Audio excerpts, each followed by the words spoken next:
Someone recommended in the comments to look up this woman, Edith, who's a plant expert, and she determined the plants in the text, not through translation, but by visual. And I went ahead and looked at her website. I had never heard of her before, and I compared our plants. So some of our plants were the same, and some of them were completely different. Based off of my translation, I think that several of hers are completely incorrect. One of them she doesn't have listed. She has listed as unknown, and I have that one translated as coltsfoot. I also noticed that she doesn't have any of the roots determined, and that would make sense because there's not a lot to go off of with just the roots. But I have the roots translated, or some of them at least, and they're things that I've never heard of before, like cow parsnip. I have no idea what that is. Okay, here's the cool part of the story. While I was on her website, I took a look at some of her statements. One of her statements stood out to me. She talked about 116R, that she had translated the first 5 lines, and that it was about Da Vinci.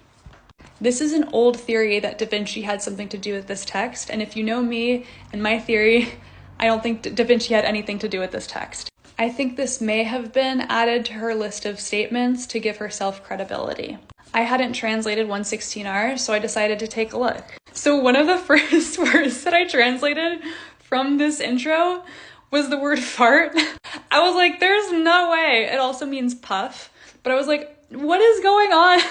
And then a bunch of other stinky words came up, like the word for rotten. And the last word that I translated was a taxonomy. It was crowfoot. And this is part of a big family of plants. So I didn't know specifically what plant they were talking about. So in my searching, I realized that the corpse flower fits under this taxonomy. And I was like, oh my gosh, it sounds like that's what it's doing. It's heating up, it's killing this worm, it's stinky.